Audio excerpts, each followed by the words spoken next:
الحمد لله نحمده ونستعينه ونستغفره ونؤمن به ونتوكل عليه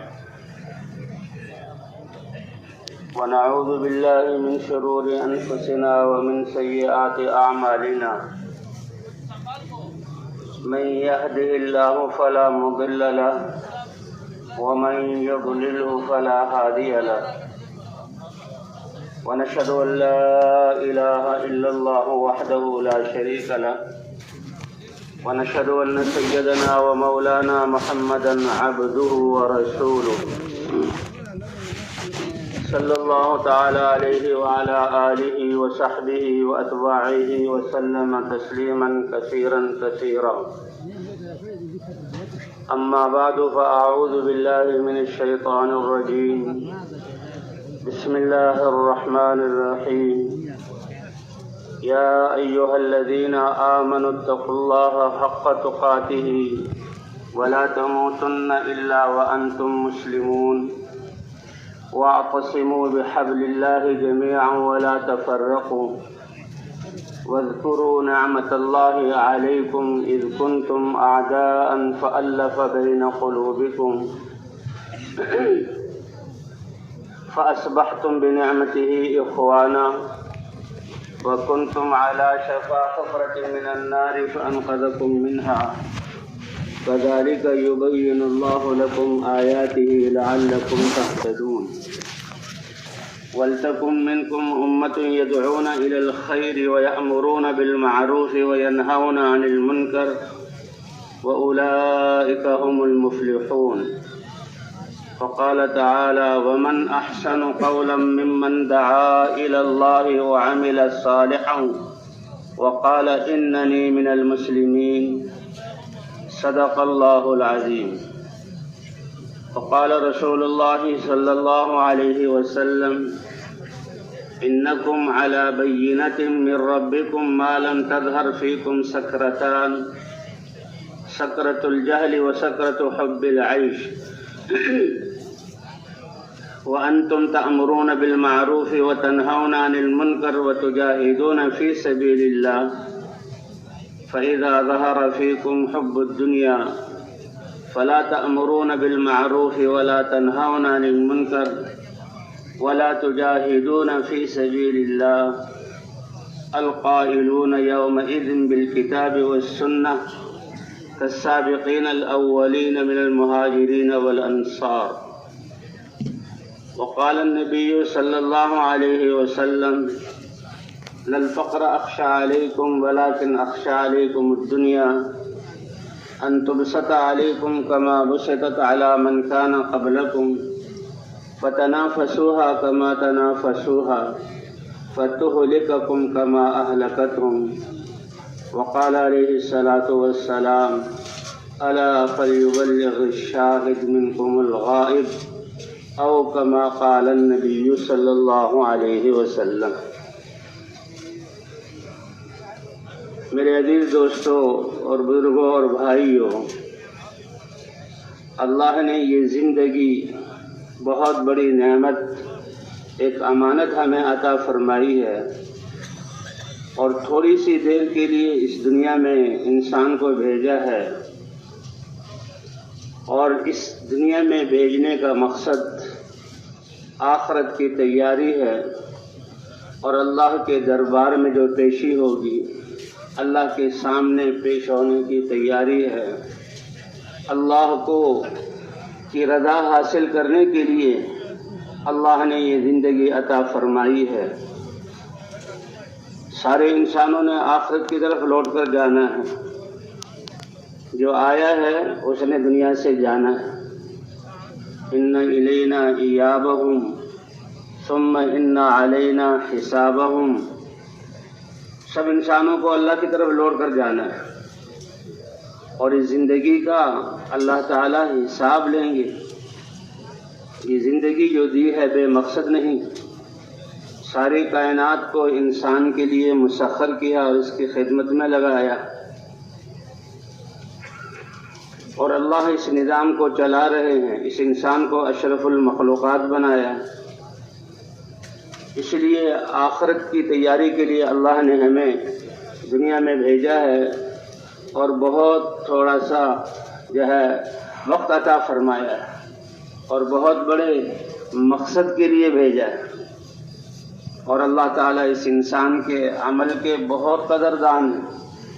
ہر اللہ کا امر اس کا ایک نتیجہ ثمرہ اور اس کی ایک نشانی ہے۔ نماز کا حکم دیا اللہ تعالیٰ نے تو ان الصلاۃ تنہی عن الفحشاء والمنکر، نماز اتنا بڑا عمل ہے کہ یہ انسان کو بے حیائی والی باتوں سے اور گناہوں سے یہ نماز روکتی ہے، اور نماز کے ذریعے سے انسان کا جسم نورانی بنتا ہے۔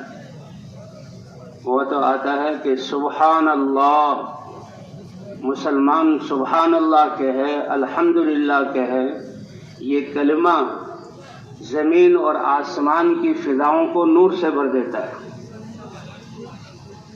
مسلمان کا سبحان اللہ کہنا تملأ المیزان، میزان کو جس میں اعمال تولے جائیں گے اس کو اجر سے بھر دیتا ہے۔ تو ہمارا یہاں آنا اس مقصد کے لیے ہے کہ زندگیوں کا رخ بدل جائے اور ہم اللہ کی طرف رجوع کر لیں، آخرت کی یہاں تیاری کرنے والے بن جائیں۔ اللہ کے رسول صلی اللہ علیہ وسلم کی دعا، یا مصرف القلوب صرف قلوبنا الی دینک، اے دلوں کو بدلنے والے اللہ، ہمارے دلوں کو اپنے دین کی طرف جو ہے پھیر دے۔ یا مقلب القلوب، اے دلوں کو الٹنے پلٹنے والے اللہ، ہمارے دلوں کو اپنے دین پر جمع، ثبت قلوبنا علی طاعتک، اپنی طاعت پر جمع دے۔ ہر عمل کا کوئی مقصد اور نتیجہ اور کوئی ثمرہ ہے، تو وہ اللہ تعالیٰ تو بہت قدردان ہے، ایک ایک عمل پر اللہ کتنا اجر عطا فرماتے ہیں۔ حضور صلی اللہ علیہ وسلم اپنے دولت قضا سے تشریف لائے مسجد نبوی میں، ایک دیوار کا ہی فرق تھا، چند صحابہ بیٹھے ہوئے کوئی عمل کر رہے تھے۔ حضور صلی اللہ علیہ وسلم نے فرمایا، اے میرے صحابہ تم کیا عمل کر رہے ہو؟ صحابہ اکرام نے عرض کیا، اے اللہ کے رسول، نعمت اسلام کے ملنے پر ہم اللہ کا شکر ادا کر رہے ہیں۔ اللہ کا شکر ادا کرنا بہت بڑی نعمت ہے۔ تو نعمت اسلام کی کیونکہ وعدہ ہے کہ تم نعمتوں کے ملنے پر اللہ کا شکر ادا کرو گے تو وہ میں نعمت بڑھا دوں گا، وہ جسمانی نعمت ہو یا مادی دنیا کی چیزوں کی صورت میں ہو یا روحانی نعمت ہو۔ تو صحابہ کرام، اللہ نے ہمیں اسلام کی ہدایت دی، اتنی بڑی دولت عطا فرمائی، اس پر ہم اللہ کا شکر ادا کر رہے ہیں، اللہ کی تسبیح اور تقدیس، پاکیزگی اور اللہ کی بڑائی بیان کر رہے ہیں۔ حضور صلی اللہ علیہ وسلم نے قسم دے کر پوچھا، اللہ ما اجلسکم الا ھذا، میں اللہ کا واسطہ دے کر، اللہ کو بیچ میں لا کر یہ تمہیں کہتا ہوں کہ اسی لیے تم بیٹھے ہو، اسی بات نے تمہیں بٹھایا ہے۔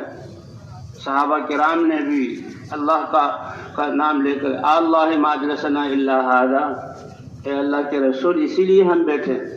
حضور صلی اللہ علیہ وسلم نے فرمایا، میرے صحابہ، میرے دل میں تمہارے بارے میں کوئی بدگمانی نہیں تھی کہ تم غلط بیانی کرو گے، لیکن معاملہ اہم ہے تو میں نے اس لیے قسم دی کہ تم معاملے کو آسان اور ہلکا سمجھو اور تھوڑی سی بات بتا دو، اس لیے پوری بات کے لیے تم نے پوری بات بتا دی، تو سن لو تمہارے اس عمل پر کہ چند صحابہ ہیں، مسجد نبوی میں بیٹھے ہوئے ہیں اور اللہ کی حمد و ثنا بیان کر رہے ہیں، نعمت اسلام کے ملنے پر اللہ کا شکر کہ ابھی اللہ نے جبرائیل علیہ السلام کو میرے پاس بھیجا تھا اور جبرائیل علیہ السلام نے مجھے یہ بتایا، اے اللہ کے پیارے نبی، اللہ تعالیٰ آپ کے صحابہ کے اس عمل کی وجہ سے، عمل پر، صحابہ پر، فرشتوں پر فخر فرما رہے ہیں کہ ان کو بتا دو کہ آپ کے اس عمل پر اللہ تعالیٰ فرشتوں پر فخر فرما رہے ہیں۔ تو اللہ تعالیٰ انسانوں کے عمل کے بہت قدردان ہیں۔ انسان وضو کرتا ہے، تہجد کے لیے اٹھتا ہے، نماز کے لیے اٹھتا ہے، تو وضو کرنے پر ہی اللہ تعالیٰ اس کے گناہوں کو معاف کر دیتے ہیں کہ پانی کے قطرات اس کے گناہوں کی نحوست اور سیاہی کو لے کر گرتے ہیں۔ اور آخری قطرہ آخری گناہ کو لے کر گرتا ہے، اور وضو کرنا اس سے آدھا قیامت کے دن چمکیں گے۔ حضور صلی اللہ علیہ وسلم نے فرمایا کہ میں اپنی امت کو ایسے ہی پہچانوں گا، کہ اس طرح پہچانوں گا کہ تمام امتوں میں ان کے اعضائے وضو چمک رہے ہوں گے۔ تو بھئی اللہ تعالیٰ بہت قدردان ہیں۔ انسان نماز کے لیے مسجد میں جاتا ہے تو مسجد میں جانا، نماز کے لیے جانا، ہر قدم پر اللہ تعالیٰ ایک نیکی عطا فرماتے ہیں اور ایک گناہ معاف فرماتے ہیں اور ایک درجہ بلند فرما دیتے ہیں۔ صحابہ کرام فرماتے ہیں کہ ہم میں ایک صحابی تھے جن کا گھر مدینے میں سب سے دور تھا، اور وہ وہ نماز میں سب سے پہلے پہنچتے تھے۔ اب مدینے کی زمین نشیب و فراز والی، اور گرمیوں میں دوپہر کی سخت گرمی، اور سردیوں میں راتوں کی جو ہے ہواؤں کی ٹھنڈک، اور پھر اندھیری رات، اور پتھر اور ڈیلے، اور اسی طرح کیڑے مکوڑے، تو وہ چل کر آتے تھے اور نماز مسجد میں پہنچتے تھے۔ کسی صحابی نے ان سے ہمدردی کے طور پر کہہ دیا، لو اشتریت حمارا، اگر آپ گدھا خرید لیں اور اس پر سوار ہو کر آیا کریں۔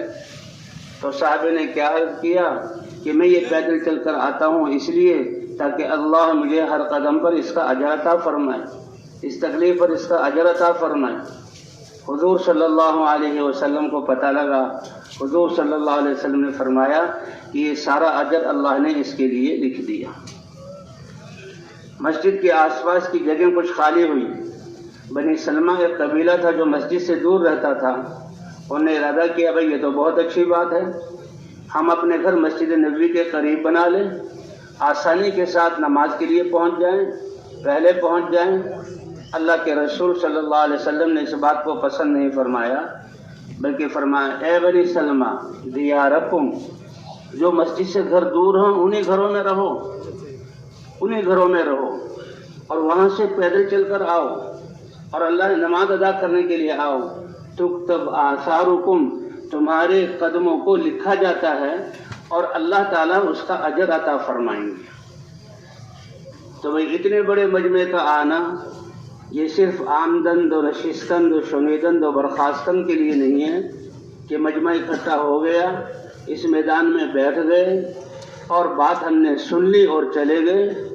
نہیں، اتنا بڑا مجمع کس نیت سے کہ اللہ کا دین دنیا میں زندہ ہو جائے، ہماری زندگی پاکیزہ اور اللہ کی پسندیدہ زندگی بن جائے، اور ہم سب حضور صلی اللہ علیہ وسلم کی کہ غم اور محنت اور مقصد کو اپنا مقصد بنا کر زندگی گزاریں، اور ایسے دنیا میں محنت کریں کہ اللہ کا کلمہ پوری دنیا میں عام ہو جائے اور ایک ایک فرد تک پہنچ جائے۔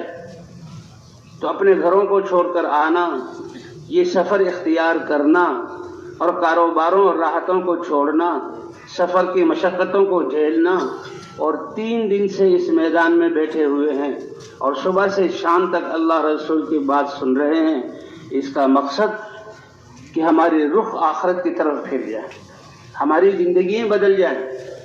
یہ صرف آنا بیٹھنا اور سننا نہیں ہے، اجر اور ثواب وہ تو اللہ دیں گے، وہ تو اللہ تعالیٰ جو ہے ہر عمل کا حتیٰ کہ جو پسینے کا قطرہ بہے گا اور غبار پڑے گا اللہ اس کا بھی اجر دیں گے۔ لیکن یہ لاکھوں کا مجمع اور اس کا یہ بیٹھنا، یہ ہمارا اس لیے کہ اللہ ان فضاؤں کو بدل دے اور انسانوں کے دلوں کے رخوں کو جو ہے وہ آخرت کی طرف کر دے، دلوں میں اللہ کی ذات کا یقین آ جائے۔ یہ ہماری فضائیں، صدیوں سے یہ فضائیں انسانوں کی بدعمالی، ان کے ظلم اور شرک اور خواہشات اور گناہوں کی بدبو اور باطل والوں کی جو ہے محنت، یہ فضائیں مقدر ہیں اور یہ فضائیں مسموم ہیں۔ تو بھئی اللہ ان فضاؤں کو پاک کر دے کہ مدینہ منورہ کی فضائیں حضور صلی اللہ علیہ وسلم اور مہاجرین اور انصار، ان کی محنت اور ان کی قربانیوں سے کیسی پاکیزہ ہو گئی تھی کہ جو بھی کافر مدینہ منورہ میں آتا تھا اور کچھ دیر ٹھہرتا تھا اس کے دل کی کیفیت بدل جاتی تھی۔ بچے کے دل کا جذبہ کہ میری زندگی اللہ کے دین کے لیے کیسے لگ جائے اور اللہ کا دین پوری دنیا میں کیسے زندہ ہو جائے، بچوں کے یہ جذبات تھے، عورتوں کے یہ جذبات تھے، اور جو ہے مہاجرین اور انصار کے یہ جذبات تھے، یہ ایک محنت سے ایک ماحول اور فضا بنی تھی۔ تو آج بھی اس جمع ہونے کا مقصد یہ ہے کہ ہماری یہ فضائیں بدل جائیں، کہ ایسی یعنی ایمان اور یقین اور ذکر اور دعوت اور مجاہدے اور قربانی اور بازاروں کی پاکیزہ تجارت اور زمینوں کی پاکیزہ زراعت اور معاشرے میں پاکیزہ اخلاق اور گھروں میں پاکیزہ اعمال ایسے کہ یہ فضائیں ایسے نورانی بن جائیں کہ فوجوں کی فوجیں اس ماحول میں آئیں، اللہ ان کے دل کو بدل دے۔ تو اس جمع ہونے کا مقصد زندگیوں کی تبدیلی ہے، جمع ہونے کا مقصد رخوں کا بدلنا ہے۔ اس لیے ہم سب کے سب اے اللہ جو ہماری پرانی زندگی، پچھلی زندگی غفلت میں اور دین کی محنت کے بغیر گزری اور دنیا کے بنانے میں گزری، اور ہم نے اپنی ذات اور اپنے علاقہ اور اپنی انسانیت کا فکر نہ کیا، اے اللہ ہم سے یہ جرم ہوا، اس کو معاف فرما دے۔ کہ اس امت سے سب سے بڑا جرم جو ہوا اور صدیوں سے یہ امت اس جرم کی مرتکب ہے کہ جن نقشوں سے اللہ کے رسول صلی اللہ علیہ وسلم نے امت کو نکالا تھا اور جس محنت اور جس مبارک دین پر حضور صلی اللہ علیہ وسلم نے امت کو کھڑا کیا تھا، یہ امت اس محنت کو بھول کر اجتماعی طور پر سارے عالم کو سامنے رکھ کر، ورنہ علماء اور مشائخ اور حضرات محنت کرتے رہے، لیکن ایک ایک مسلمان کی یہ فکر ہو اس محنت اور جو ہے اس راستے کو چھوڑ کر پھر اسی نقشوں میں مبتلا ہو گئی جس سے حضور صلی اللہ علیہ وسلم نے نکالا تھا۔ سب سے بڑا جرم ہم سے یہ ہوا۔ تو بھئی ان نقشوں سے ہم نکل آئیں اور پوری امت اسی محنت پر کھڑی ہو جائے، ان اعمال پر کھڑی ہو جائے جس پر حضور صلی اللہ علیہ وسلم امت کو کھڑا کر کر گئے تھے۔ 1.25 لاکھ صحابہ میدان میں جمع ہیں اور اللہ کے رسول خطبہ دے رہے ہیں کہ الا هل بلغت، کیا میں نے اللہ کا پیغام پہنچا نہیں دیا؟ سب صحابہ نے ایک زبان ہو کر کہا اے اللہ کے رسول بلا، کیوں نہیں، آپ نے پیغام کو پہنچا دیا، امانت کو اچھی طرح ادا کر دیا اور بڑی اچھی خیرخواہی کی، اور جیسے محنت کرنے کا حق تھا وجاہدت فی اللہ حق جہادہ، جیسے محنت کرنے کا حق تھا وہ آپ نے ادا کر دیا۔ اللہ کے رسول صلی اللہ علیہ وسلم نے فرمایا سن لو، پہلے تو انگلی شہادت کی آسمان کی طرف تھی، اور کہا اللہم فاشہد، اے اللہ آپ گواہ رہیے کہ یہ تیرے بندے میرے صحابہ میرے بارے میں گواہی دے رہے ہیں۔ 3 مرتبہ حضور صلی اللہ علیہ وسلم فرمایا الا فلیبلغ الشاہد منکم الغائب، کان کھول کر سن لو، جو میرے دین کی جس بات کا گواہ ہے اس تک پہنچی ہے وہ غائبین تک، جن تک نہیں پہنچی ان تک پہنچا دے، اس کے لیے محنت کرے۔ اسی لیے ہے بلغوا عنی ولو آیا، کہ اگر ایک آیت بھی معلوم ہو اس کو پہنچا دو دوسرے تک۔ تو اتنا بڑا مجمع 3 دن سے اس سردی میں، اس گرد و غبار میں اور اس طرح زمین پر بیٹھا ہوا، اور صبح سے شام تک اعمال چل رہے ہیں۔ اللہ تو بڑے قدردان ہیں، ایک سبحان اللہ کا کلمہ وہ زمین اور آسمان کی فضا کو اجر سے بھر دے گا۔ تو ان اعمال کی وجہ سے اللہ تعالیٰ کیسے فضاؤں کو نہیں بدلیں گے؟ اس لیے یہاں آنے کا مقصد کہ ہم اس حضور صلی اللہ علیہ وسلم کی محنت کو اپنی زندگی کا مقصد بنا لیں اور بقیہ زندگی اس محنت کے اور مقصد کے تحت گزاریں۔ اس سے بڑا کوئی مقصد نہیں ہے، اس سے بڑا کوئی مقصد ہوتا، کوئی محنت ہوتی، اللہ نبیوں کو دیتے اور حضرت محمد صلی اللہ علیہ وسلم کو عطا فرما دیتے، لیکن یہی محنت حضور صلی اللہ علیہ وسلم کو عطا فرمائی گئی، اور یہی کام آپ نے نبوت کے پہلے دن سے آخری دن تک کیا، حتیٰ کہ موت کے وقت بھی آپ صلی اللہ علیہ وسلم کی زبان مبارک سے جو کلمات نکلے الصلاۃ وما ملکت ایمانکم، اے میری امت تمہارے اور اللہ کے درمیان جو عبادت اور حقوق ہیں اس میں سب سے اہم نماز، تو نماز کا اہتمام کرنا، اور انسانوں سے جو تمہارا معاملات ہیں اور ان کے حقوق ہیں، تو ایک غلام اور ایک اس کا آقا، اس سے کم درجے کا کوئی شخص دوسرے کے لیے تواضع والا نہیں ہو سکتا کہ یہ غلام ہے، اور اس سے بڑا کہ یہ اس کا مالک ہے۔ تو غلاموں کے حقوق کا خیال کرنا اللہ کے رسول صلی اللہ علیہ وسلم کے دنیا سے تشریف لے جاتے ہوئے بھی آخری یہ کلمات ہیں۔ تو اس لیے یہ مجمع سارا کا سارا اس بات کی نیت کرے کہ اے اللہ پچھلی کوتاہیوں کو ہماری معاف فرما دے، اور بقیہ سانس اور زندگی کی امانت کتنی ہے وہ آپ ہی جانتے ہیں۔ اس زندگی کو ہم حضور کی محنت اور فکر کے ساتھ گزاریں گے۔ اب ہماری زندگی کا مقصد اللہ کی خود پاکیزہ زندگی گزارنا اور اللہ کے کلمے کو پوری دنیا میں پہنچانا۔ اللہ فرماتے ہیں میرے بندو تم نیت کر لو گے، میرے ساتھ تمہارا معاملہ اس کی ابتدا نیت سے ہوتی ہے۔ جس چیز کی نیت کر لو گے اللہ کے نزدیک بھی ہم اس محنت والے شمار ہو جائیں گے۔ تو بھئی پورا کا پورا مجمع چاہے وہ واپس جا رہا ہو یا اللہ کے راستے میں جا رہا ہو اس بات کی نیت کر لے۔ تو بھئی تیار ہے اس کے لیے انشاءاللہ؟ سب نے نیت کر لی نا انشاءاللہ؟ ہاں، یہ تبدیلی ہر عمل کا کوئی نہ کوئی نتیجہ اور اثر ہوتا ہے۔ نماز گھر میں نماز پڑھو تو 1 نماز کا ثواب، محلے کی مسجد میں جماعت کے ساتھ پڑھو تو 27 درجہ المضاف ہوتی ہے، جامع مسجد میں بڑی تعداد میں پڑھو تو اس کا ثواب اور بڑھ جاتا ہے۔ عید کی نماز کے لیے بڑا مجمع جمع ہوتا ہے، روزے رکھے ہیں اور عید کے لیے جمع ہوئے، اللہ خوش ہوتے ہیں، فرشتوں پر فخر فرماتے ہیں اور پوچھتے ہیں کہ میرے بندوں بتاؤ میرے ان بندوں کا جنہوں نے اپنا اس مزدور کا کیا حق ہے جس نے اپنی مزدوری پوری ادا کر دی، کہ اللہ کے رسول اے اللہ تعالیٰ ان کا اجر دے دیا جائے کہ انہوں نے یہ جو ہے روزے رکھ کر اور اس میدان میں جمع ہوئے ہیں اور 2 رکعت کی نماز ادا کی ہے، تو مجھے اپنی عزت کی قسم، علو شان کی قسم، مجھے اپنی کبریائی کی قسم، یہ یہاں جو مانگیں گے وہ میں ان کو عطا کروں گا، اور میں نے ان کے گناہ معاف کر دیے اور فرمایا گناہوں کو بھی نیکیوں سے بدل دیا، اب بخشے اپنے گھروں کو چلے جاؤ۔ تو اللہ تو ایسے قدردان ہے۔ حج پر جب مسلمان جمع ہوتے ہیں اور اتنا بڑا مجمع ہوتا ہے اور وہ جہاں عرفات کے دن دعا مانگتے ہیں تو حاجیوں کے لیے بھی کہ تمہاری پچھلی گناہوں کو بخش دیا، ایسے تم ہوگے جیسے ماں نے جنا تھا، کوئی گناہ نہیں، پاکیزہ، اب پاکیزہ ہو کر اپنے گھروں کو لوٹ جاؤ۔ تو اتنا بڑا مجمع، تو اس کا مقصد کہ ہمارے دلوں کا رخ آخرت کی طرف ہو جائے، ہمارے دلوں میں اللہ کی اور اللہ کے رسول کی محبت اور دین کی عظمت آ جائے اور دین کی محنت کرنے والے بن جائیں۔ اسی لیے اس امت کو بنا گیا۔ اللہ تعالیٰ نے حضرت عیسیٰ علیہ السلام پر وحی بھیجی، اے عیسیٰ تمہارے بعد ایک امت آئے گی اور وہ ایسی صفات والی ہوگی، ان کا ایمان اور اللہ کی عظمت کا استعداد اتنا ہوگا کہ ہر خوشی کے ملنے پر، نعمت کے ملنے پر اللہ کا شکر ادا کریں گے، اور ہر تکلیف کے آنے پر وہ صبر کریں گے۔ بہت بڑی دولت ہے کہ مسلمان، یہ 2 ہی حالتیں ہوتی ہیں، خوشی کی یا جہاں غمی کی، اور مسلمان دونوں سے فائدہ اٹھاتا ہے۔ اس لیے دعا میں اے اللہ آپ نے کتنی نعمتیں ہمیں عطا کی اور آپ چاہتے کہ ہم اس نعمت پر شکر ادا کریں، دینی نعمتیں ہوں یا دنیاوی مادی نعمتیں ہوں، اور شکر کر کے ہم نعمت کو بڑھوا لیں، لیکن اے اللہ شکر کرنے کے بجائے ہم اترانے لگے اور ہم ان نعمتوں میں مشغول ہو گئے۔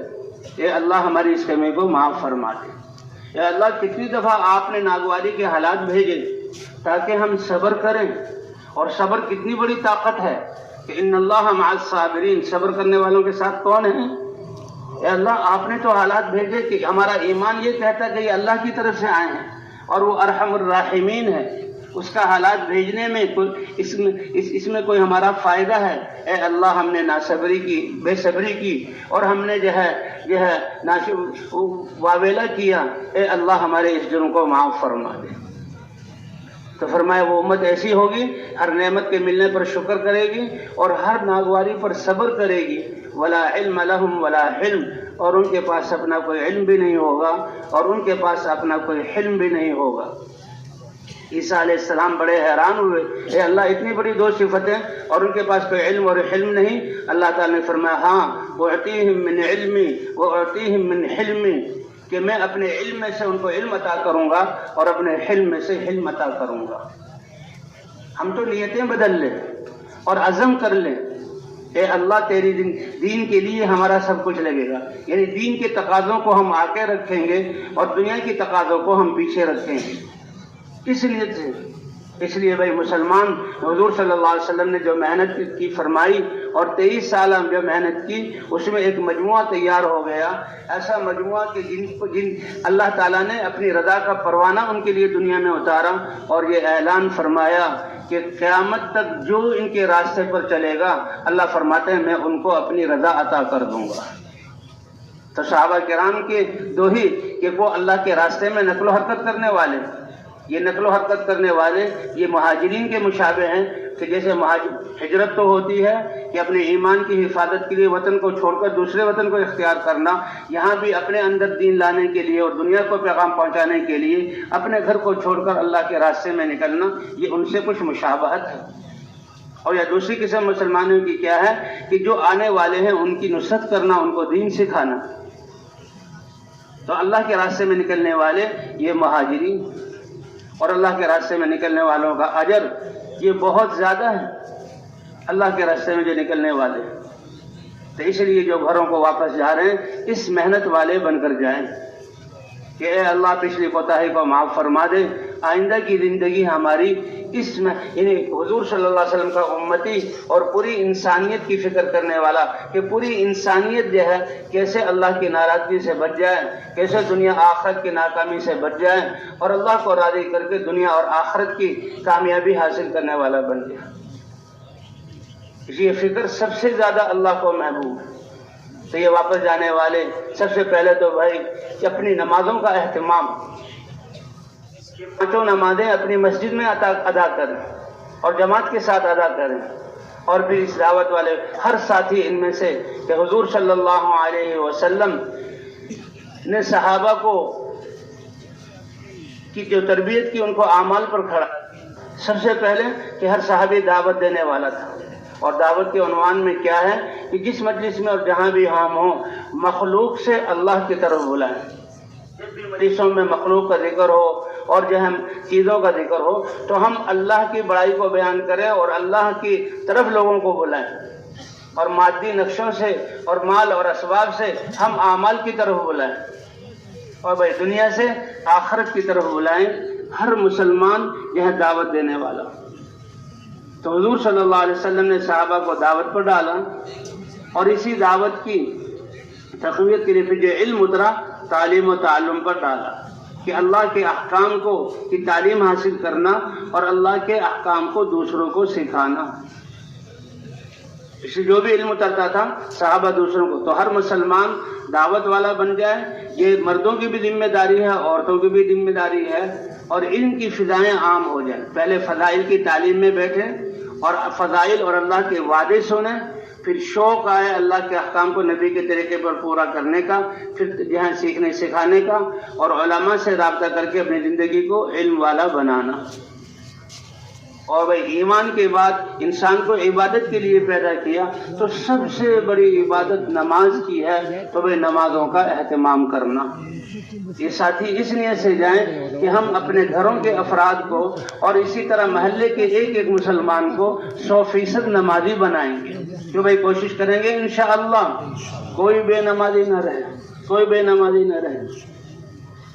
تو اس لیے اس محنت کے اعمال کہ جو ہے ہر مسلمان کو دعوت پر کھڑا کرنا، تعلیم و تعلم کے فضاؤں کو عام کرنا، اور نمازوں عبادت کو صحیح نہج پر ادا کرنے والا، اور اس میں سب سے پہلے نمازوں کو بنانے کی کوشش کرنا اللہ کے دھیان کے ساتھ اور اخلاص کے ساتھ۔ اور بھائی اس محنت کرنے میں حضور صلی اللہ علیہ وسلم کی اخلاق اور صفات کو جو ہے اپنانا، یہ محنت حضور صلی اللہ علیہ وسلم کی صفات اور اخلاق کے ساتھ۔ اللہ تعالیٰ فرماتے ہیں کہ یہ دین جس کے ذریعے انسانوں کو جمع کرنا، اس دین کی محنت کے لیے بھیجا تو ہم نے آپ کے دل کو نرم بھی کیا۔ فَبِمَا رَحْمَةٍ مِّنَ اللَّهِ لِنْتَ لَهُمْ، ہماری رحمت سے آپ ان کے لیے نرم ہوئے۔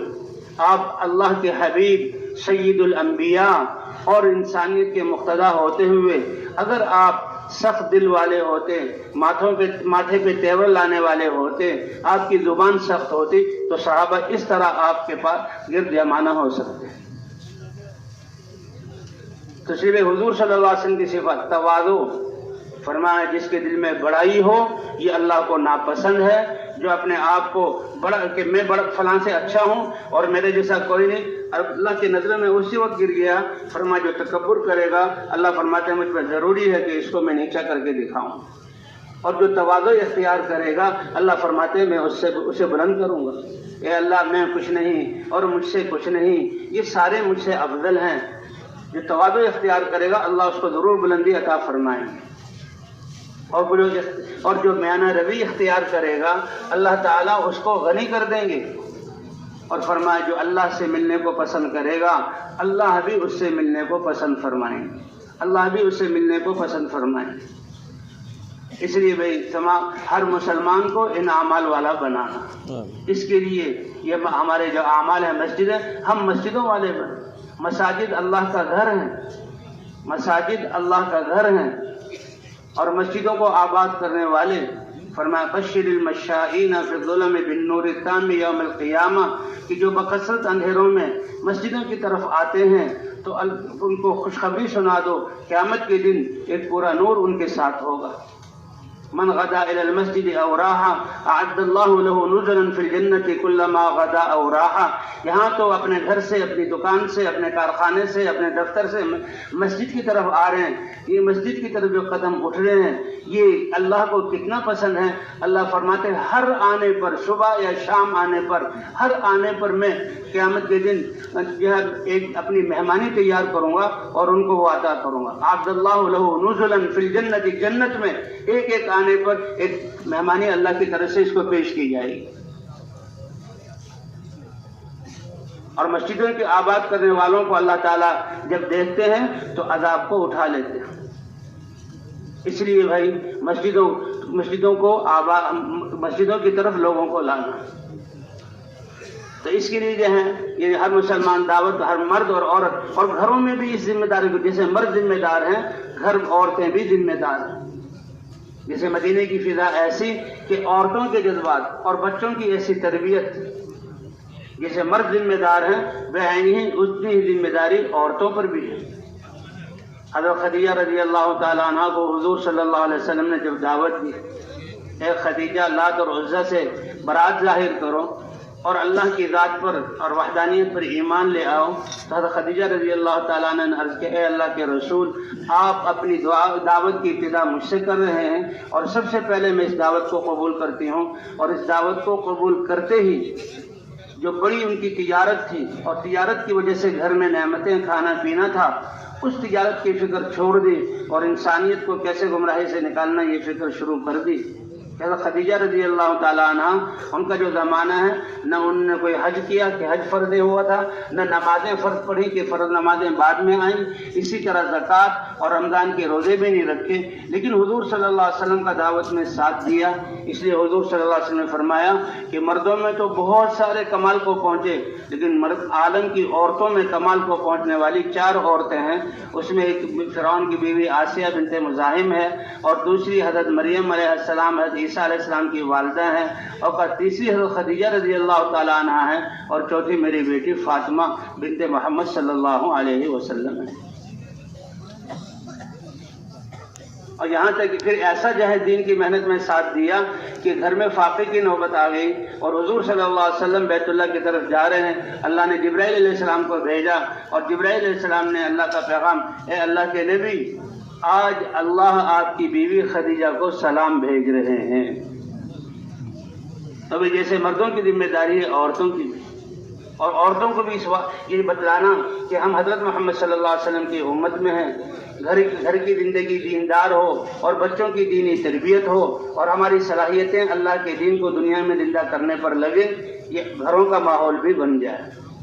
گھروں میں بچوں کی دینی تربیت، اور گھروں میں تعلیم، فضائل کی تعلیم، اور گھروں میں یہ فکر کہ اللہ کا دین پوری دنیا میں کیسے زندہ ہو، اور اس کے تقاضے پورا کرنے کے لیے ہم گھر سے کیا کر سکتے ہیں۔ یہ اعمال ہمارے گھروں میں، گھر کی 24 گھنٹے کی زندگی اللہ کے حکم اور حضرت محمد صلی اللہ علیہ وسلم کی سنت کے مطابق ہو جائے۔ یہ عورتیں جب بھی کوئی گھر کا کام کاج آئے تو پہلے اپنے مردوں کو علماء کی طرف بھیجیں۔ بچے کی پیدائش ہے، شادی بیاہ ہے، گھر کا بنانا ہے، جی ہاں، اور بلکہ کھانے پینے میں اور پہننے میں اور رہائش میں اور سواری میں اور معاشرت میں اللہ کے احکام اور حضور صلی اللہ علیہ وسلم کی سنتیں کیسے زندہ ہو جائیں۔ اس لیے گھروں میں بھی یہ اعمال، دعوت والے اعمال، دعوت ہو، دعوت کی فضا بنے، اور اسی طرح تعلیم کے حلقے، اور تعلیم میں 6 نمبروں کا مذاکرہ، اور 5 نمازوں کا اہتمام، اور بچوں کی دینی تربیت، اور اسی طرح مسجد میں کہ پھر واپس جانے والے اس محنت کو زندگی کا مقصد بنا کر جائیں، تو ان کی زندگی بھی اسی مقصد کے تحت. تو بھائی مسلمان کو ان اعمال پر ہر مسلمان مرد و عورت دعوت دینے والا داعی ہو، مخلوق سے اللہ کی طرف بلانے والا، اور اسباب اور اموال مادی نقشوں سے اعمال کی طرف اور دنیا سے آخرت کی طرف بلانا، یہ ہماری دعوت کا عنوان ہے. جب بھی جس مجلس میں دنیا کی بڑائی بیان ہو، ہم اللہ کی بڑائی اور وحدانیت کو بیان کریں. جب بھی دنیا کے نقشوں سے کام بننے کا ذکر ہو تو ہم کہ کام تو یہ نقشے تو اللہ کی مخلوق ہیں، اور اللہ اس میں نفع نقصان ڈالتے ہیں، جیسے اللہ چاہیں گے ویسے ہوگا، لیکن اصل تو اللہ نے کامیابی کے لیے اعمال دیے. اور جب دنیا کی نعمتوں کا ذکر ہو تو آخرت کی نعمتیں ہر مجلس میں ہماری یہ چیزیں ہوں، تو بھی کریں گے اس کا اہتمام انشاءاللہ. تو بھی مسلمانوں کو ان اعمال پر ڈالنے کے لیے مشورہ ہے کہ ہر مسجد جتنے نمازی ہیں وہ ہماری مشرقی جماعت ہیں، ان کو بٹھایا جائے کہ اللہ تعالیٰ نے ہمیں ایمان عطا فرمایا، حضرت محمد صلی اللہ علیہ وسلم کی امت میں پیدا کیا، خیر امت قرار دیا، اور ختم نبوت کے پیچھے حضور صلی اللہ علیہ وسلم کی محنت کا ذمہ دار ٹھہرایا. ہر مسلمان اس محنت کو کرنے والا کیسے؟ تو آؤ سوچو. مسلمان جب اپنی فکر دین کے لیے دے گا، خرچ کرے گا، تو اللہ راہیں سجائیں گے. والذین جاہدوا فینا لنہدینہم سبلنا وان اللہ لمع المحسنین.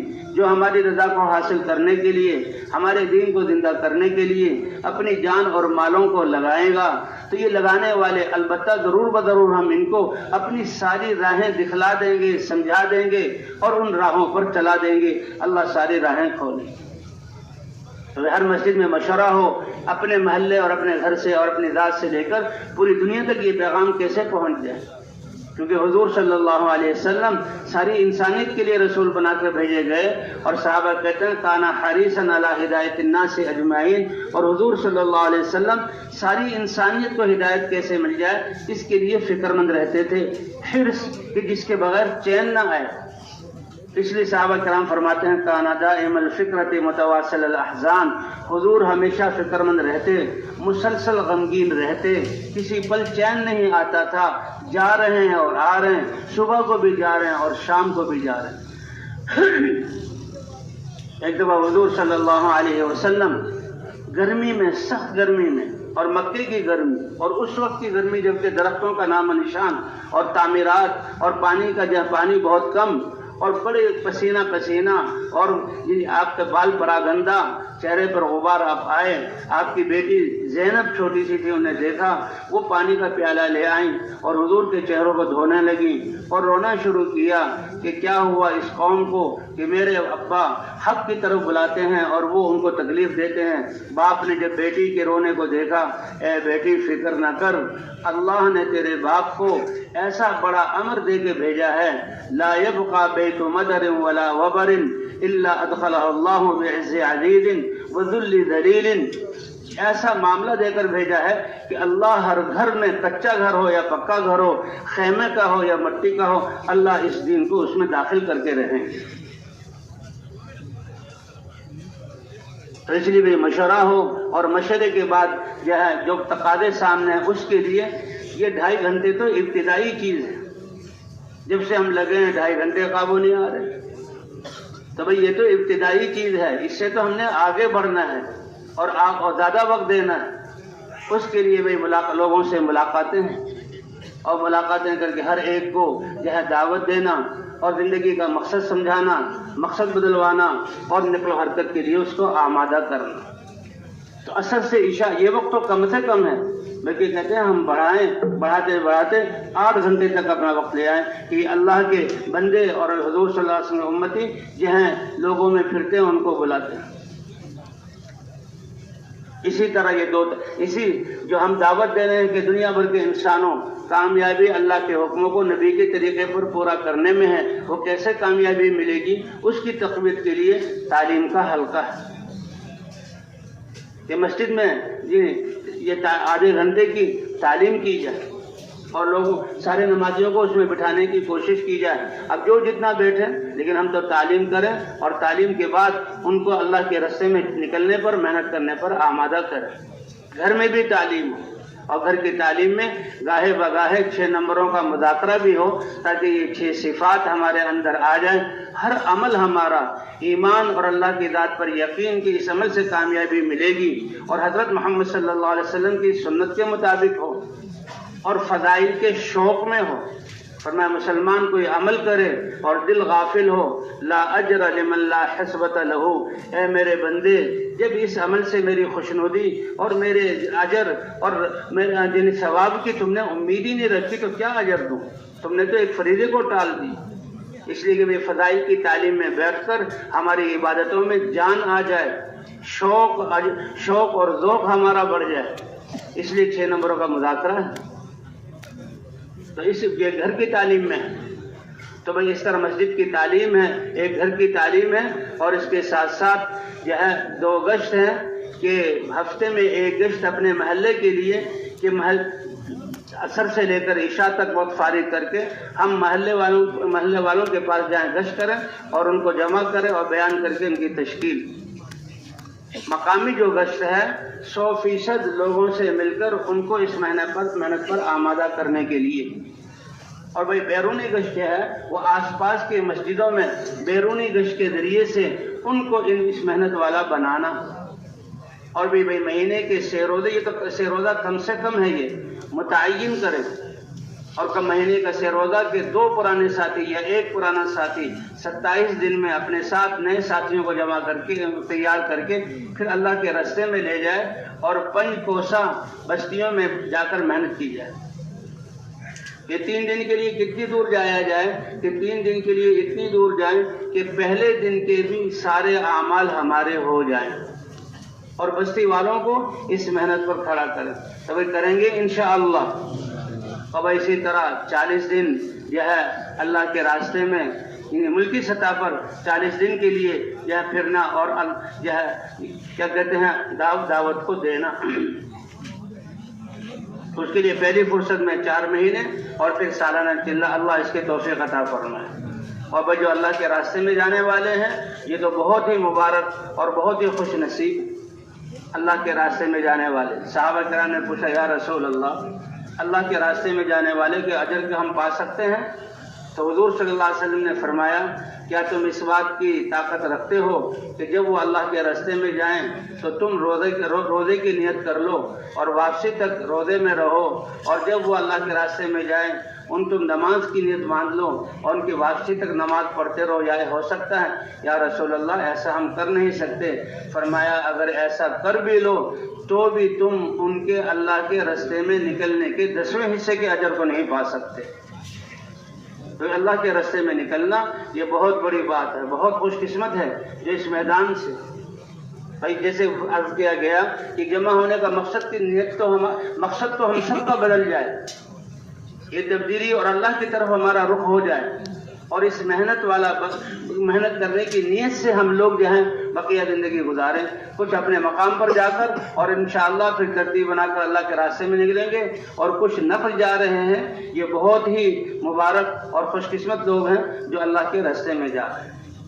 اس کام میں 2 بنیادی چیزیں ہیں، ایک اجتماعیت ہے اور ایک نقل و حرکت ہے کہ دل جڑے ہوئے ہوں اس کام کی. جو اللہ کے جتنے احکام بھی ہیں بھائی روزانہ 5 دفعہ محلے کی سطح پر جمع ہو جاؤ، جمعے کی نماز کے لیے ایک بڑے علاقے کی سطح پر جمع ہو جاؤ، اور اسی طرح عید کی نماز کے لیے پورا دیہات اور شہر مل کر وہاں جمع ہو جاؤ، اللہ کے سامنے عبادت کرو. حج کے لیے پورا عالم. تو اسی طرح اس محنت کو پورے عالم کو سامنے رکھ کر ہم نے اس محنت میں نکلنا ہے. یہ جو ہے اللہ کے جتنے اوامر بھی ہیں اس میں اجتماعیت ہے، کیونکہ یہ دین دلوں کو جوڑتا ہے.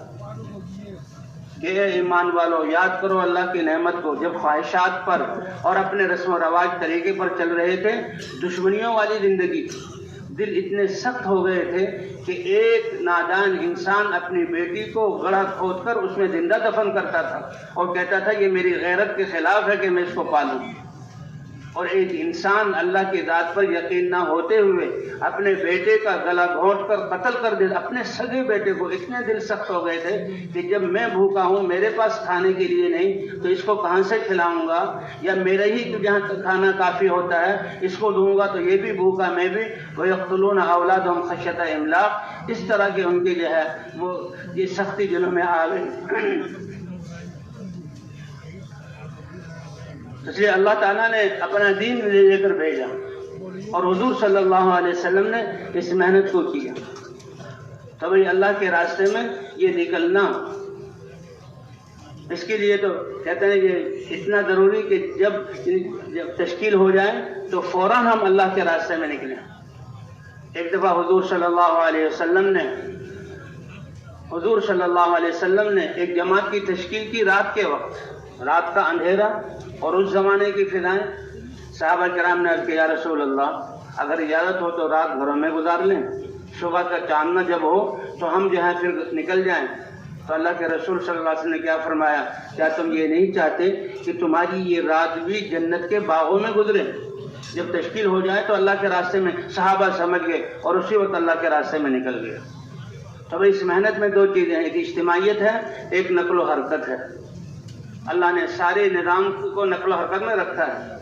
سورج کی حرارت اور روشنی کی جہاں جہاں ضرورت ہے اس کے مطابق اللہ نے سورج کو متحرک کیا۔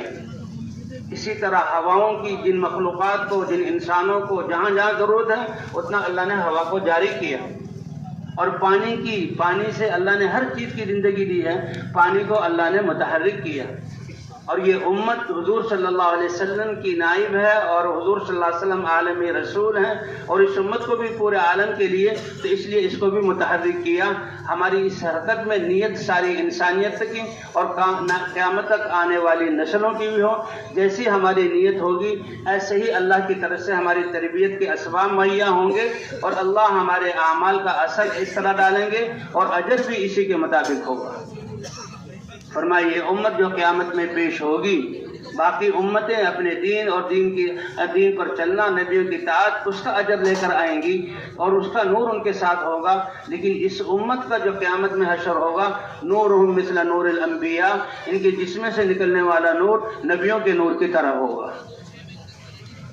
تو نقل و حرکت سارے عالم موجودہ جتنے انسان ہیں ان سب کی نیت، اے اللہ مسلمانوں کو توبہ کی توفیق عطا فرما، سب کو اپنی طرف رجوع عطا فرما، اور مسلمانوں کو تقوی والی زندگی عطا فرما، اور اے اللہ ہر مسلمان کو دین کی محنت کرنے والا بنا، اور جو قومیں اب تک اسلام میں نہیں ہے، اے اللہ ان کے لیے ہدایت کے فیصلے فرما دے، اور قیامت تک آنے والی نسلوں تک اے اللہ اس دین کو ہماری دعا اور ہماری کوشش اس کے مطابق ہو۔ کیونکہ حضور صلی اللہ علیہ وسلم کے صحابہ کرام فرماتے ہیں، کانا حریصاً علی ہدایت الناس اجمعین۔ تو ساری دنیا کی نیت کر کے ہم نے نقل و حرکت کرنی ہے، اور دوسرا دل ہمارے جڑے ہوئے ہو، کیونکہ یہ دین ہے ہی جوڑنے والا۔ اللہ تعالیٰ نے قرآن پاک میں احسان جتلایا صحابہ پر کہ وَاذْكُرُوا نِعْمَتَ اللَّهِ عَلَيْكُمْ إِذْ كُنْتُمْ أَعْدَاءَ، خواہشات پر چل رہے تھے، دنیاوی جذبات اور اپنے باپ دادا کے غلط طریقوں پر چل رہے تھے، تو ایک دوسرے کے دشمن تو اگلی بات ہے، اپنے اولاد اور اپنی بیٹیوں کے تم دشمن تھے۔ اللہ نے اس دین کو دے کر اللہ نے دلوں کو جوڑ دیا، کہ تمہارے دلوں میں اللہ نے جوڑ پیدا کیا اور بھائی چارے والی زندگی عطا فرمائی۔ اور آخرت اور دینی اعتبار سے کہ کفر کی گمراہیوں میں اور دلدلوں میں پھنسے پریشان تھے اور جہنم کے کنارے پر تھے، موت کا بیچ میں صرف یہ رکاوٹ تھی کہ مرتے ہی جہنم میں جاتے، اللہ نے وہاں سے نکال کر جنت کے اعلیٰ درجات والا تمہیں بنا دیا۔ فَأَلَّفَ بَيْنَ قُلُوبِكُمْ فَأَصْبَحْتُم بِنِعْمَتِهِ إِخْوَانًا وَكُنتُمْ عَلَىٰ شَفَا حُفْرَةٍ مِّنَ النَّارِ فَأَنقَذَكُم مِّنْهَا۔ اور فرمایا وَلْتَكُن مِّنكُمْ أُمَّةٌ يَدْعُونَ إِلَى الْخَيْرِ۔ یہ سارا دین زندہ ہوتے ہوئے پھر بھی ایک مجموعہ کفایت کے طور پر کہ دین میں کمی نہ آئے، وہ اس دعوت کے کام کو لے کر چلتا رہے۔ یدعون الی الخیر، ہمیشہ خیر کی دعوت دیتے رہیں، نیکی کا حکم کرتے رہیں اور برائیوں سے روکتے رہیں۔ اس لیے اس میں بنیاد اجتماعیت ہے، اور یہ سارے اعمال اللہ کا دین ہے ہی جو ہے اجتماعیت والا.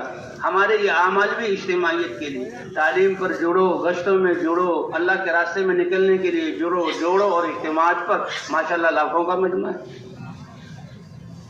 تو ابھی تو ایک جماعت کی صورت میں 10 12 آدمی کی جماعتوں کو جوڑ کر، اور ایک ذمہ دار بھی اس لیے بنایا جاتا ہے کہ اس کے ساتھ جڑ جائے، کیونکہ حکم ہے ہمیں طاعت کا. فرمایا تمہارا ذمہ دار اور امیر اگرچہ بالکل جو ہے اناڑی آدمی بنایا جائے، غلام کی حیثیت کا ہو، سمجھ و تجربہ بھی زیادہ نہ ہو، اس کی طاعت کو. صحابہ کرام فرماتے ہیں ہم نے حضور صلی اللہ علیہ وسلم کے ہاتھ پر بیعت کی تھی طاعت اور بات کے ماننے پر. اس لیے بھی جماعتوں کی شکلوں میں ہم جاتے ہیں اور مشورے سے ہم چلتے ہیں.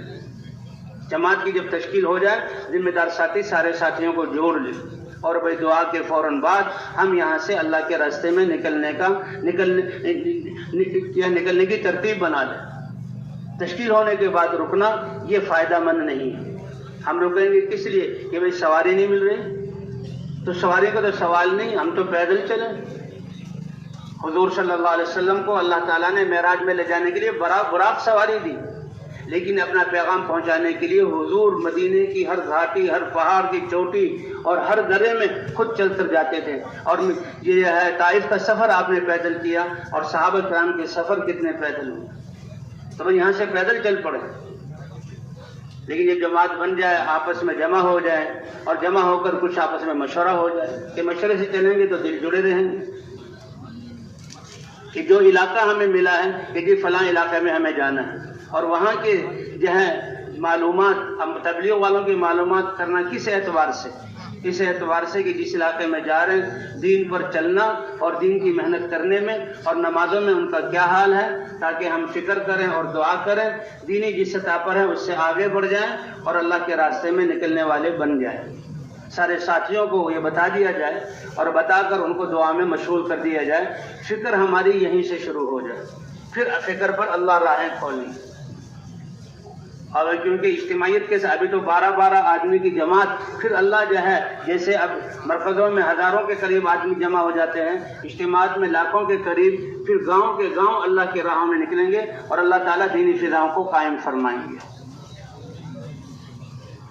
2 ساتھی جو ہیں وہ خدمت کے لیے مقرر ہو جائیں، اور بھئی ہمارا یہ نکلنا صرف اللہ کے دین کی محنت کو سیکھنے کے لیے ہے، اس میں کوئی دوسری بات نہیں. کوئی ساتھی کوئی دوسری بات پیش کرے کہ نہیں بھئی یہ تو ہم نے وقت اللہ کی محنت کے لیے، اللہ کے دین کی محنت کے لیے اس کو سیکھنا ہے، اس پر آنا ہے، اوروں کو لانا ہے. کوئی دوسری بات کو پیش کرے اس کی بات کو قبول نہ کرے. اور یہ نکلنا خالص اللہ کے لیے، رضا کے لیے. کہتے جو اللہ کے راستے میں نکلے اور دینی سرحدوں کی حفاظت کرے اور 40 دن تک، اور اس میں دنیا کی کوئی خرید و فروخت نہ کرے، اللہ گناہوں سے ایسے پاک کر دیتے ہیں جیسے کہ وہ جس دن ماں کے پیٹ سے گناہوں سے صاف آیا تھا، ایسا اللہ گناہوں سے پاک کر دیتے ہیں. اس لیے اللہ کے راستے میں نکلنا یہ صرف اس محنت کے لیے ہو، یہ نکلنا بھی اسی کی طرح ہے، اور اس میں کوئی مقصد نہ ہو.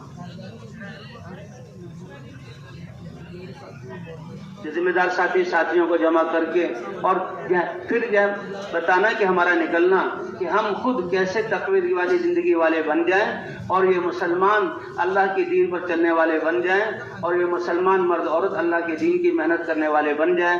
جس بستی کی طرف جا رہے ہیں وہاں سے ہم نے محنت شروع کرنی. جس مقصد کے لیے نکلے ہیں اس کا بار بار مذاکرہ کہ آپ یاد دہانی کراتے رہیے. یاد دہانی کرانے سے ایمان والوں کو نفع ہوتا ہے. اور بھائی ترتیب کے لیے 2 ساتھیوں کو خدمت کے لیے مقرر کر دیے گئے. یہ صحابہ کرام کی سیرت سے ثابت. ایک صحابی کہتے ہیں کہ ہم 12 آدمی آئے حضور صلی اللہ علیہ وسلم سے دین کی تعلیم حاصل کرنے کے لیے، تو 2 ساتھیوں کی اونٹوں کو چرانے پر اور اونٹوں کو لا کر باندھنے پر ان کی خدمت مقرر، اور باقی بعد میں جو ہے باقی 10 جو ہے وہ مسجد نبوی میں جو ہے وہ کیا کہہ رہے ہیں حضور صلی اللہ علیہ وسلم کی مجلس سے فائدہ حاصل کر رہے ہیں. اور یہ جب وہاں سے فارغ ہوئے یہ بھی حضور کی مجلس میں بیٹھ گئے. اور بھائی جو ہے اللہ کے راستے میں جانا ہے، سفر کرنا ہے، تو سفر جو ہے لمبا سفر، اس کے ایک طرف کا کرایہ، اور اگر کھانے کی ضرورت ہو تو ایک کھانے کے پیسے جمع کر لیں. اب ایک کھانا بازار کی چیزوں کے کھانے سے اپنے آپ کو بچانا ہے. اس لیے کہتے ہیں خود اپنے ہاتھ سے کھانا پکا، یہاں سے کھانا پکا کر لے جائیں، بازار کی چیزوں کو نہ خریدیں۔ بازار کی وہاں غفلت کے ساتھ اور بازار کے ماحول میں اور پتہ نہیں کن کن ہاتھوں سے کھانا پکتا ہے، اس لیے اپنا کھانا یہاں سے تیار کر کے لے جائیں، بازار سے نہ کھائیں۔ اور بھائی پیسے جمع کر لیے جائیں اور وہ 2-3 ساتھیوں کو تقسیم کر دیے جائیں، ایک ساتھی کے ہاتھ میں نہ دیں۔ کوئی ساتھی کہہ گئے اپنی گھڑی ہے اور اپنے فلاں چیز میرے پاس جمع کر دو، نہیں بھائی نہیں، ہر ایک ساتھی اپنے سامان کی خود حفاظت کرے۔ اور بھائی 2 کی جوڑی بنا دی جائے۔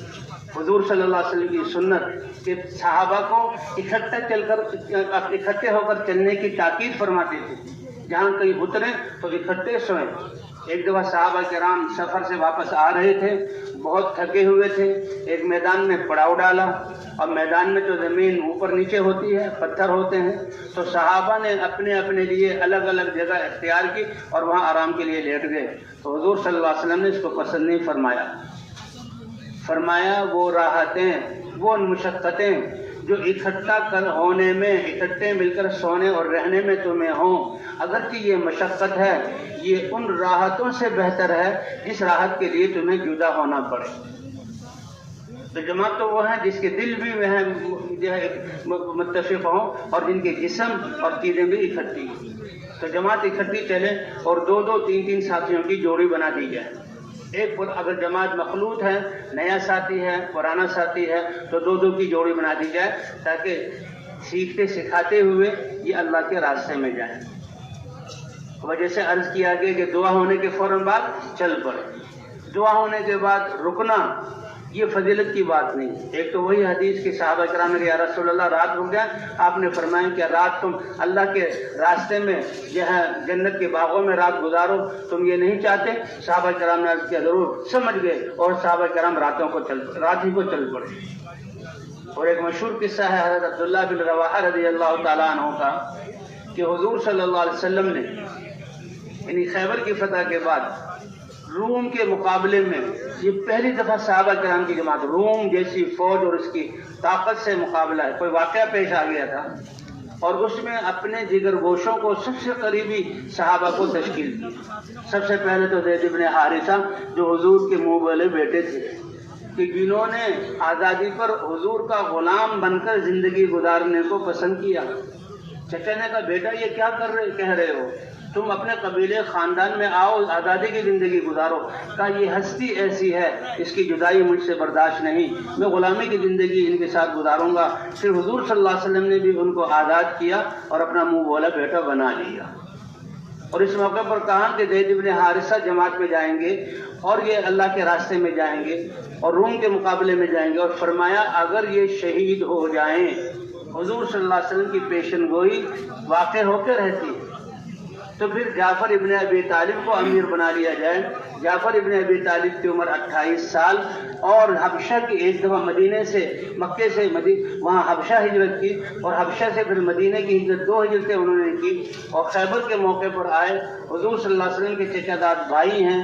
حضور نے فرمایا صحابہ میں بتا نہیں سکتا خیبر کا قلعہ فتح ہونے کی زیادہ خوشی ہے یا جعفر کے آنے کی زیادہ خوشی ہے۔ اس خوشی کا تقاضا تو یہ تھا کہ حضور اپنے بھائی کو اپنے ساتھ رکھتے، مدینے میں رہتے، کچھ ذرا آرام سے رہ لو، نہیں اسی وقت ان کی تشکیل کی اور یہ فرمایا کہ اگر جعفر شہید ہو جائیں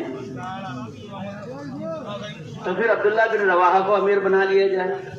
زید بن حارثہ اور جعفر بن ابی طالب یہ مہاجرین میں سے تھے، اور عبداللہ بن رواحہ یہ انصار میں سے تھے، اور جمعے کے دن تشکیل کی، جمعے کے دن اور صبح کو تشکیل، جماعت چل پڑی۔ ایک اسرائیلی آیا، اے ابن رواحہ یہ اللہ کے رسول، وہ تو جانتے تھے، اللہ فرماتے ہیں کہ یہ ایسے جانتے ہیں جیسے اپنے بیٹوں کو جانتے ہیں، لیکن وہ تو ضد اور اناد ایسی بری بلا ہے کہ بہت سی خیروں سے محروم کر دیتی ہے۔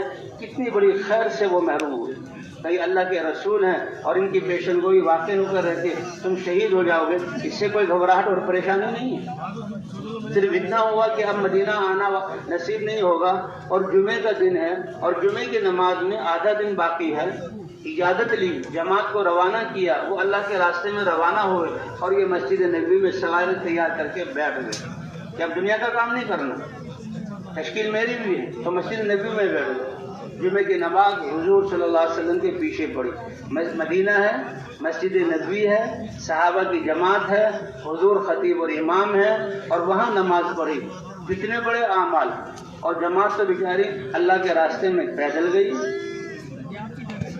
جی ہاں خاک کو چھانا ہے، اور پیدل سفر کیا یا اپنی سواریوں پر سفر کیا، آدھے دن کا سفر، کتنا زیادہ سفر ہوگا، وہ بھی کہیں ٹھہر گئی، لیکن جب حضور صلی اللہ علیہ وسلم نے نماز پڑھ کر صحابہ کی طرف دیکھا، ابن رواحہ کو پایا، اے ابن رواحہ کیا ہوا، تم کیوں رک گئے؟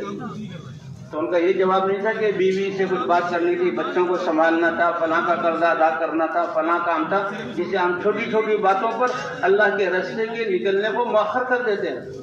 یہ کپڑے پھیلے ہوئے ہیں، دھوبی سے کپڑے لینے ہیں، صابن خریدنا ہے، فلاں چیز خریدنی، نہیں بھائی نہیں، ہم تو ایسے تیار کہ جو حکم ہو فوراً اللہ کے راستے میں ہم چل پڑے۔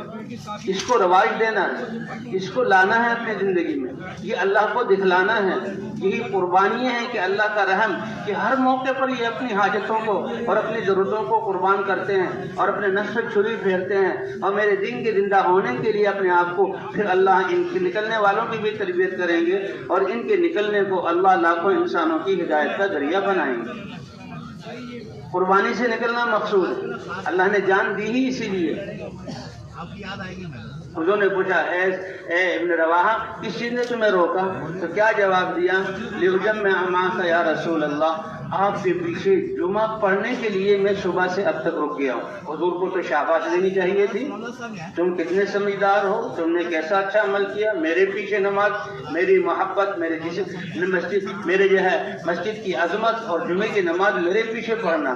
لیکن حضور نے خوشی کا اظہار نہیں کیا، کہا کتنا پیچھے رہ گئے؟ کہا آدھا دن۔ تو کیا فرمایا؟ لو انفقت ما فی الارض جميعا ما ادرکت غدوتهم۔ علماء کیا فرماتے ہیں؟ مسجد نبوی میں اعتکاف کی نیت سے ٹھہرنا، حضور کی زیارت کرنا، آپ کے خطبے کو سننا، آپ کے پیچھے نماز پڑھنا، دعا میں شریک ہونا، یہ سب کچھ آپ نے عمل کیا۔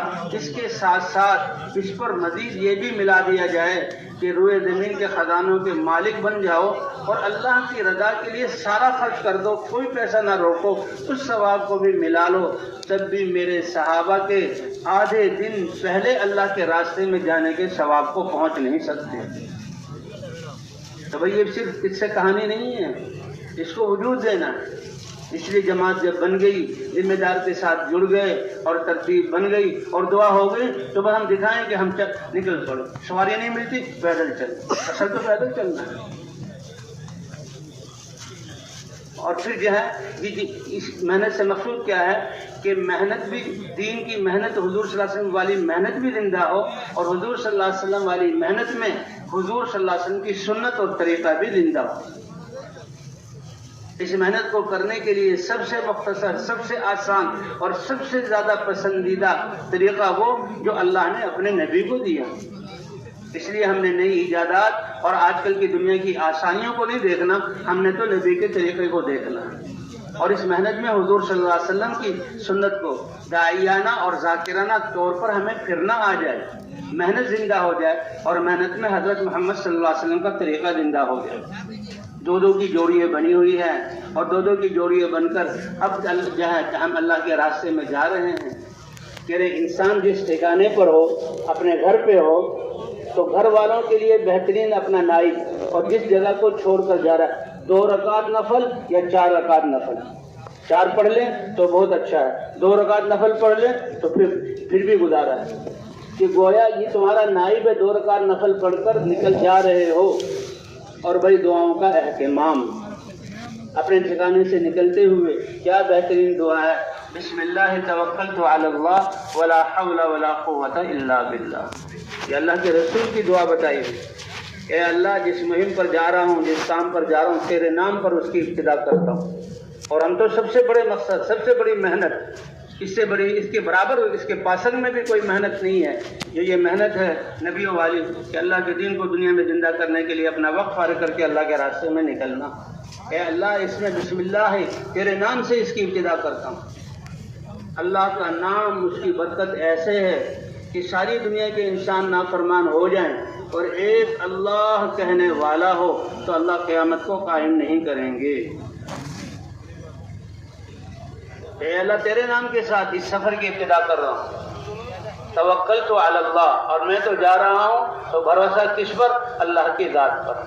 توکلت علی اللہ. فرمایا ایمان والوں کو جو اللہ کو پہچانتے ہیں کہ کرنے والی ذات اللہ کی ہے، اگر میں بھی اپنے گھر میں ہوں تو وہ اللہ کے امر سے ہی سب کچھ ہوگا، میرے ارادے کچھ سے کچھ نہیں ہوگا. تو ایمان والے تو بھروسہ کس پر کرتے ہیں؟ اللہ.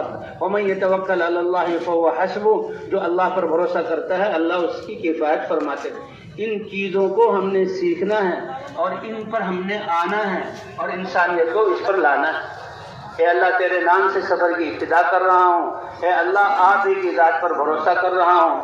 ولا حول ولا قوت الا باللہ. زندگی کا ہر سانس ہر لمحہ بہت قیمتی ہے. یہ سانس اور لمحے تیری طاعت میں گزریں اور تیری نافرمانی سے میں بچا رہوں. اے اللہ نیکی کی توفیق بھی آپ کی طرف سے ملے گی اور گناہوں سے بچنے کی طاقت بھی آپ ہی عطا فرمائیں گی. اللہ اکبر. کیا اونچے کلمات ہیں.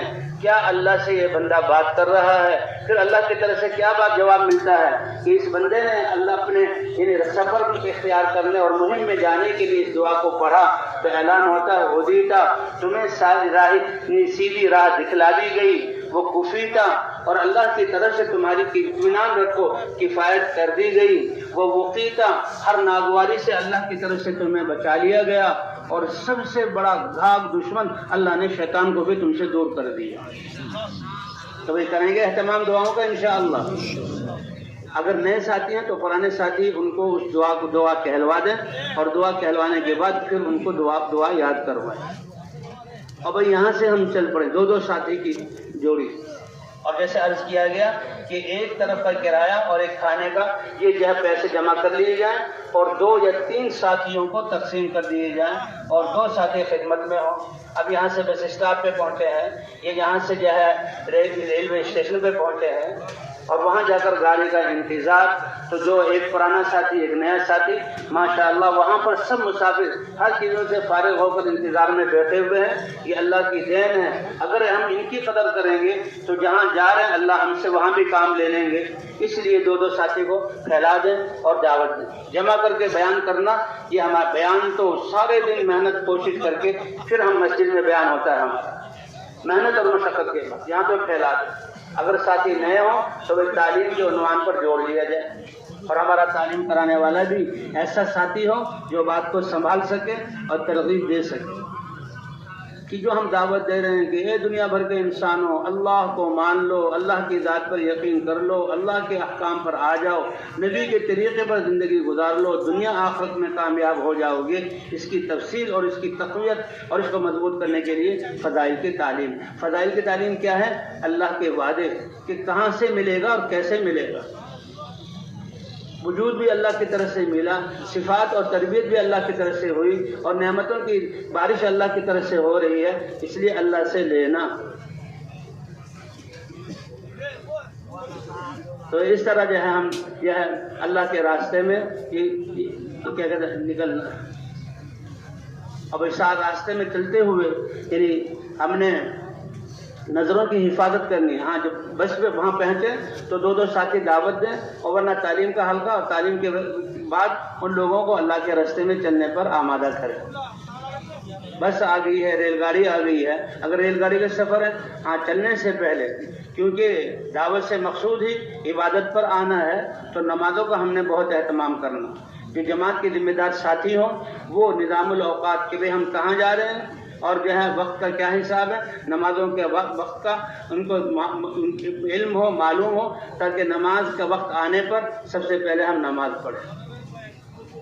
بس میں جا رہے ہیں تو بس والوں سے بات کی جائے کہ دیکھو راستے میں نماز آئے گی، آپ نے ایسی جگہ پر روکنا جہاں ساتھی جو ہے پانی کی وافر مقدار ہو، ساتھی جماعت کے ساتھ نماز پڑھ سکیں. الحمدللہ اب تو فضا بن گئی ہے اور کتنی اچھی بات ہے کہ ہماری دعوت ایسی چلے کہ کنڈکٹر اور جو ہے وہ ڈرائیور وہ بھی نماز کے لیے آمادہ ہو جائے، ہمارے ساتھ نماز پڑھ لے. لیکن اس کے بس کو روکنے کا مقصد یہ نہیں کہ ہم لاپرواہی کریں. مسلمان تو ہر وقت باوضو ہوتا ہے کہ وضو مسلمان کا ہتھیار ہے. آزار لگے ہوئے ہیں لیکن کوشش یہ ہو. ایک صحابی یا رسول اللہ فقر و فاقہ ہے، تنگی ہے، کیا کروں؟ حضور نے فرمایا باوضو رہا کرو. تو کچھ دنوں بعد پھر ملاقات ہوئی، یا رسول اللہ باوضو رہنے کی برکت سے اللہ نے فقر و فاقے کو دور کر دیا۔ اے بلال تمہارا وہ کون سا عمل ہے کہ جس کی وجہ سے میں نے ہر جنت کے درجے میں جب میں گیا دیکھا، اللہ نے دکھایا، تمہارے قدموں کی آہٹ کو سنا، یا رسول اللہ جو ہی پیشاب پاخانہ یا وضو ٹوٹتا ہے فوراً وضو کر کے 2 رکعت نفل پڑھ لیتا ہوں۔ تو بھائی باوضو رہنا یہ اچھی بات ہے، باوضو ہو تو بہت، اگر بھی آزار ہے تو وہ بھی کوئی بات نہیں، پاخانہ پیشاب بیماری یہ کوئی یعنی یہ بری بات نہیں ہے، لیکن یہ ہے کہ وقت بہت قیمتی دولت ہے۔ عام زندگی میں ایک ایک سانس کی قیمت ہے، مرتے وقت انسان کسی کا مطالبہ نہیں کرے گا، مگر جب چند سانس مل جائے وہ نہیں ملیں گے، اور جو اللہ کے راستے کو وقت دے دیا یہ بہت قیمتی ہے۔ اس لیے ساتھی 10 منٹ کی جہاں باوضو ہوں یا جلدی سے وضو کر کے جماعت سے نماز پڑھی اور پھر جہاں گاڑی میں سوار ہو گئے۔ اب ریل گاڑی ہے تو نظام الاوقات معلوم کریں کہ جہاں پر گاڑی زیادہ رکتی ہو 10-15 منٹ کہ جہاں جماعت کے ساتھ نماز پڑھ سکیں، یقینی ہے پتہ ہے تو پھر اتر کر نماز پڑھیں، ورنہ گاڑی ہی میں نماز پڑھیں۔ اب ایک گاڑی میں سوار ہونا وہ بھی دائیں پاؤں سے بسم اللہ پڑھ کر سوار ہونا، الحمدللہ 3 مرتبہ اور اللہ اکبر 3 مرتبہ اور سبحانک انی ظلمت نفسی یہ، اور پھر آسمان کی طرف دیکھ کر مسکرانا۔ اب اس سفر کی دعائیں، اللہم انت الصاحب فی السفر والخلیفۃ فی الاہل والمال، اللہم ہون علینا سفرنا ھذا وطوی عنا بعدا۔ اب اس سفر کرتے ہوئے بھی ہم نے کوشش یہ کرنی ہے کہ لوگوں سے مل جل کر سفر کریں تاکہ دعوت کے اعمال ہم نے یہ کہ اللہ کے راستے میں نکلیں، جو اعمال کرنے والے ہیں ان کو خوب کریں، اور جن اعمال سے رکنے کے لیے کہا جائے اپنے آپ کو بچائیں۔ کیا اعمال ہیں؟ جیسے مقامی کام میں بتایا گیا تھا کہ ہر مسلمان دعوت دینے والا ہو اور تعلیم و تعلم کی فضائیں عام ہوں اور عبادات کو صحیح نہج پر کرنے والا ہو اور حضور صلی اللہ علیہ وسلم والے اخلاق کے ساتھ لوگوں سے معاملہ کرنا۔ تو سب سے پہلے اور سب سے اہم امر دعوت ہے۔ اللہ خود دعوت دے، واللہ یدعو الی دار السلام۔ تمام انبیاء اس دعوت کو لے کر آئے اور حضرت محمد صلی اللہ علیہ وسلم کی ختم نبوت کی وجہ سے دعوت اس امت کو ملی۔ اگر بس اور ڈبے میں اپنے ہی ساتھی بیٹھے ہوئے ہیں تو بھی ایک دوسرے کو دعوت دیں، یہ نہیں کہ یہ تو تبلیغ میں نکلے ہوئے پرانے ہیں، نہیں بھائی نہیں، ہم سب سیکھنے والے ہیں اور ہم بالکل ابتدائی مراحل میں ہیں، تو آگے کی قربانی، آگے کی صفات اور آگے بڑھنا اس کی اور وقت بڑھانا اس کی ایک دوسرے کو دعوت دیں۔ تو بس یہاں جب سب بیٹھ جائیں، سفر کی دعا بھی پڑھ لی، سواری کی دعا سبحان الذی سخر لنا، سواری کی دعا پڑھ، اور اس سفر کو بھی یا دعوت میں یا آپس میں تعلیم و تعلم سیکھنے سکھانے میں لمبا وقت ہو تو فضائل کی تعلیم بھی کر لیں، اور بھائی نمازوں کا اہتمام۔ ریل گاڑی میں اگر گاڑی رکتی ہے تو پھر جو ہے نماز وہ اتر کر پڑھیں، ورنہ ریل گاڑی ہے۔ اب یہ ساتھی احتیاط کریں، وہ جو جنہوں نے ٹکٹ خریدا ہے تو وہ ٹکٹ اپنے پاس نہ رکھیں، ہر ساتھی کو ٹکٹ دے دیں، اور جس درجے کا ٹکٹ ہو اسی درجے میں ہم نے جانا ہے۔ گاڑی جب رک جائے اترنے والوں کو اترنے دیں، ان کو سہارا دے دیں، پھر اطمینان کے ساتھ جب ہمارا درجہ اسی میں سوار ہو کر ہم گاڑی میں سوار ہو جائیں۔ اب گاڑی میں سوار ہو کر سب سے پہلے تو اب وہ گاڑی میں جو پانی ہوتا ہے بہت تھوڑا ہوتا ہے، اور بھائی وضو کرنے میں ہم بہت احتیاطی کرتے ہیں، اس لیے ایک تو باوضو پہلے سے ہمیں بہت اچھا ہے، ورنہ اپنے ساتھ کین یا بالٹی وغیرہ جس میں پانی ہو، لوٹا ہو، ہم اسی کے اندر جو ہے وضو کر لیں، اور جب نماز کا وقت ہو اذان دے دیں، اترنے کا موقع ہو تو اتر جائیں، ورنہ دو تین چار ساتھی راستے میں ساتھیوں کو آگے پیچھے کر کے یہاں نماز پڑھیں۔ اور پھر سب سے پہلے سفر میں بھی ہم نے دعوت دینی ہے، تعلیم و تعلم، ذکر و عبادت اور خدمت، تو سب سے پہلے دعوت میں لگنا۔ دعوت اتنا بڑا عمل کہ اللہ نے عبادات کا حکم جہاں قرآن پاک میں دیا، نماز کا حکم اجمال قرآن میں ہے، تفصیل اللہ کے رسول نے بتایا، ان الصلاۃ کانت علی المؤمنین کتابا موقوتا، نماز فرض کر دی گئی، اس کا وقت متعین کر دیا گیا، اس کی تفصیل حدیثوں سے پتہ لگے گی، فجر کی کتنی رکعتیں ہیں، ظہر کی کتنی رکعتیں ہیں، کتب علیکم الصیام، روزہ تم پر فرض کر دیا گیا، اس کی تفصیل کہ چاند دیکھنا، کیسے روزہ رکھنا، کب سے کب تک اپنے آپ کو کھانے پینے سے روکنا، تفصیل جو ہے یہ قرآن سے ملے گا۔ ایسے ہی زکوٰۃ ہے، لیکن دعوت والا امر اس کی تفصیل اللہ نے قرآن میں بیان کی۔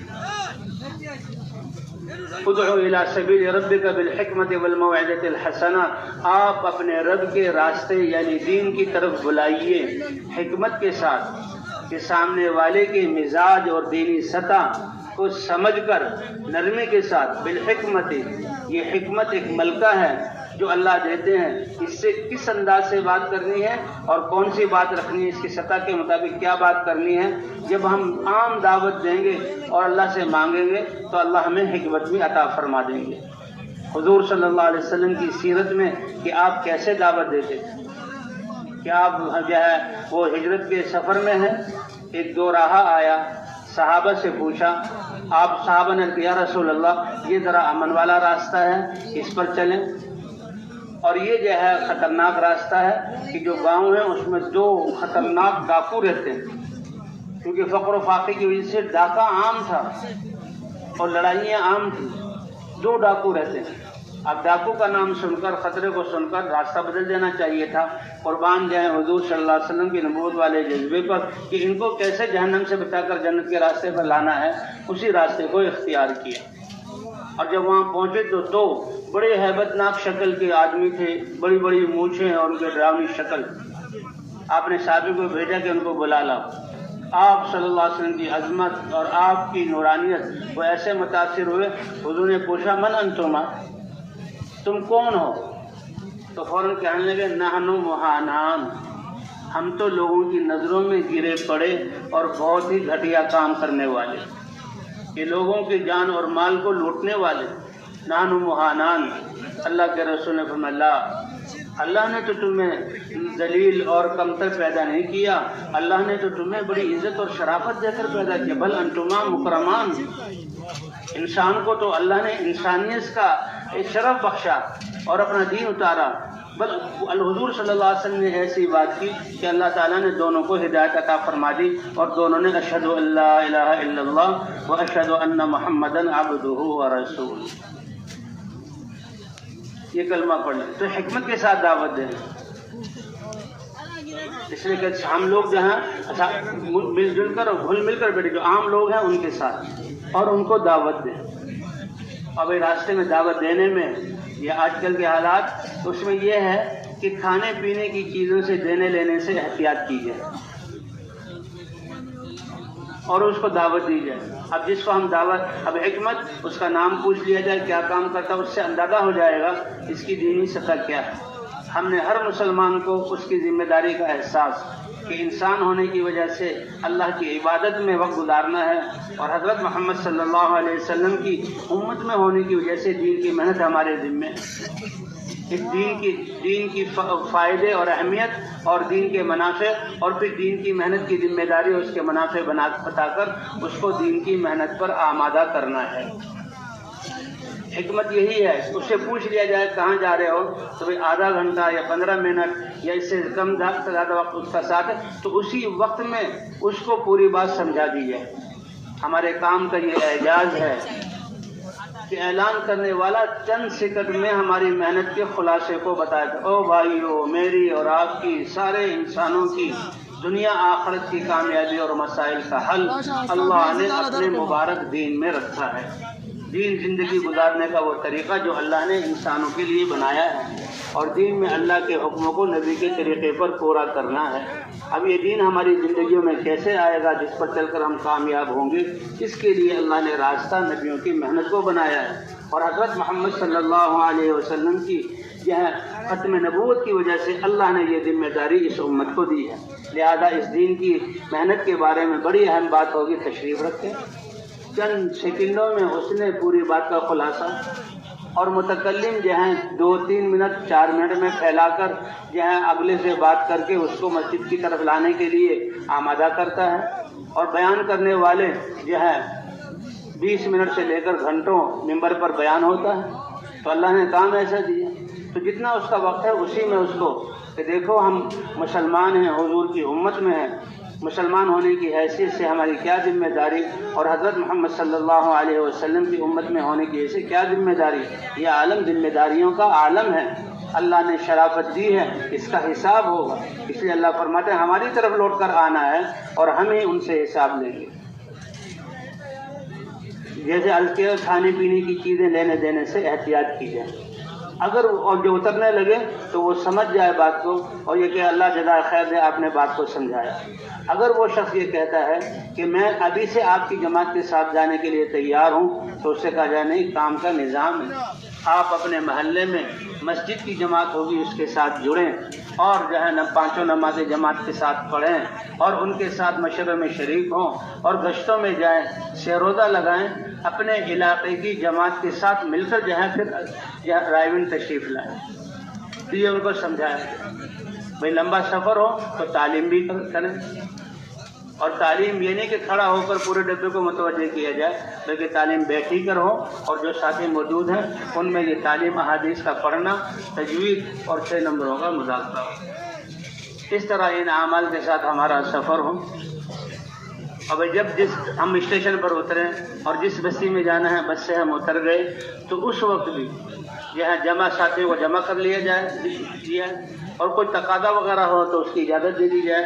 اور پھر وہاں بھی کہ بھئی ہمارا اس بستی میں آنا، اس جگہ پر آنا کس لیے؟ ہمارا اس لیے کہ ہم حضور صلی اللہ علیہ وسلم کی امتی ہیں، یہ محنت ہماری ذمہ داری ہے، ہم بھی اس محنت ترقی کریں اور یہ بستی بھی حضور صلی اللہ علیہ وسلم کی محنت والی بستی بن جائے.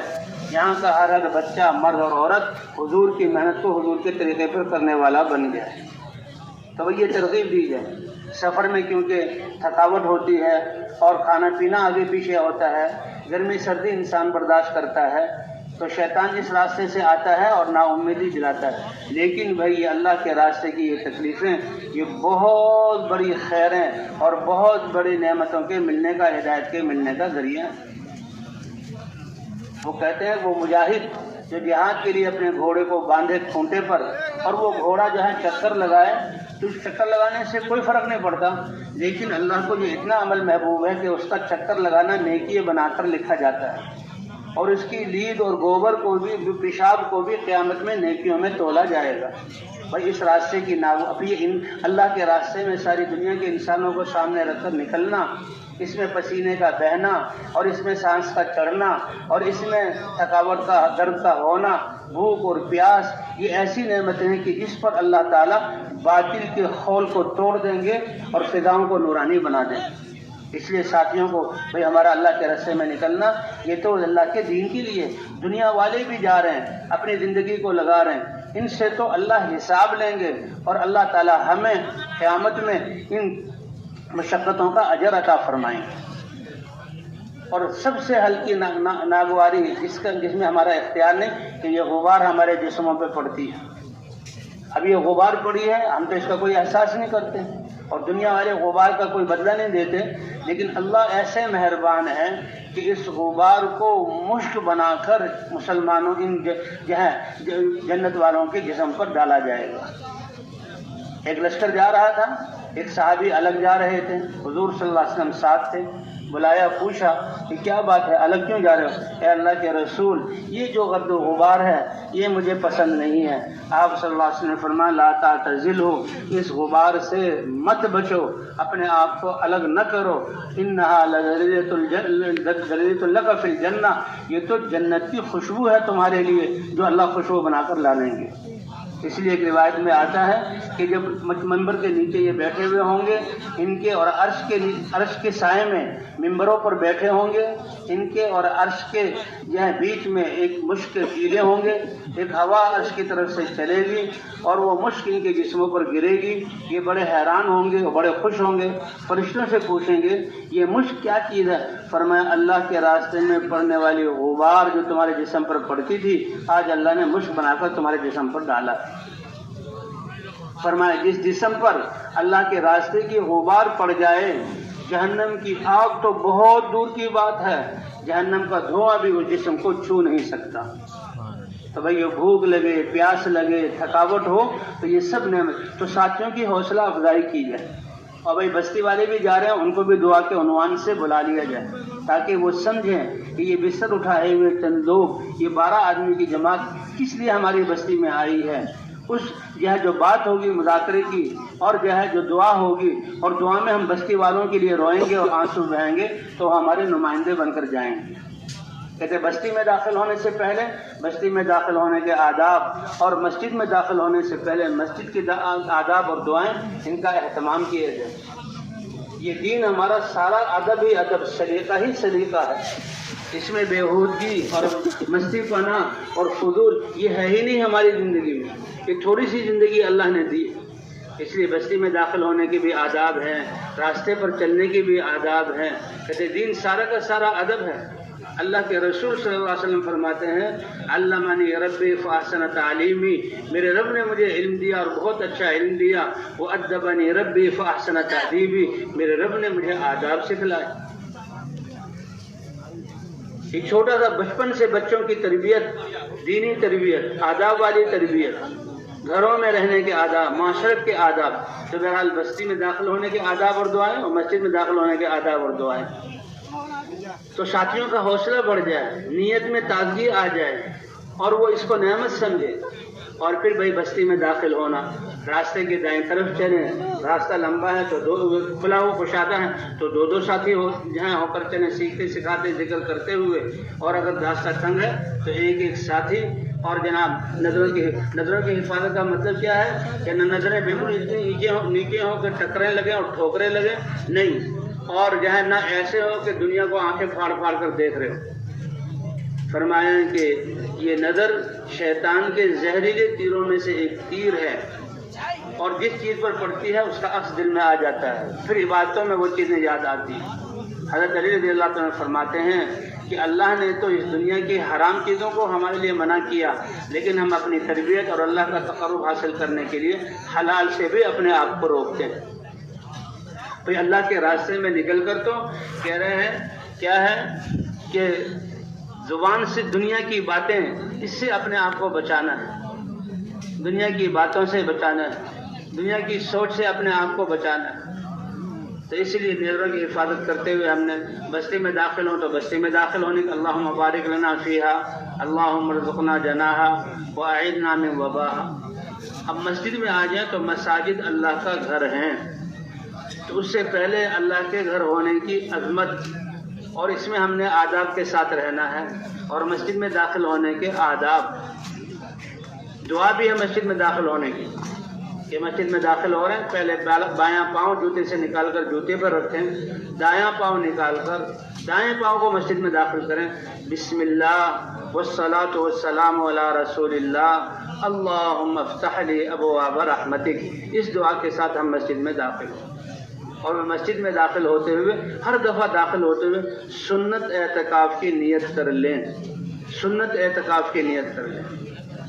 مساجد میں بیٹھنا کہ مسجد کو آباد کرنے والے کہ جو بکثرت رات کے اندھیروں میں مسجدوں میں آنے والے ہیں ان کو قیامت کے دن پورے نور کی خوشخبری سنا دو. ہر مسجد میں صبح کو آنا، شام کو آنا، یہ ہر وقت لکھا جائے گا. اور قیامت میں جنت میں اللہ تعالیٰ ایک مہمانی تیار کر کے اس کو دیں گے. فرمایا جب کسی بستی پر اللہ عذاب بھیجنے کا ارادہ کرتے ہیں تو جو مسجدوں کو آباد کرنے والے ہیں ان کی اس مسجد کی آبادی کی وجہ سے اللہ عذاب کو اٹھا لیتے ہیں اور فرشتے ان کے ہم نشین ہوتے ہیں. تو بہرحال مسجد میں آداب کے ساتھ داخل ہونا. اور مسجد میں داخل ہوتے ہوئے اگر مرکز میں جانا ہے تو مرکز میں چلے جائیں اور مرکز والے آ جائیں اور پھر ان کے سامنے اپنی جماعت کی کیفیت کو بیان کر دیں کہ دیکھیں جی ہماری یہ پرانے ساتھی ہیں، یہ فلاں شعبے سے تعلق رکھنے والے ہیں، ان کا اتنا وقت لگا ہوا ہے. اپنے حالات بڑی نرمی سے ان کے سامنے رکھ دیں اور ان سے بھی مسجد کے حالات لے لیں، کیونکہ یہ ایک محنت ہے، یہ ایک کام ہے.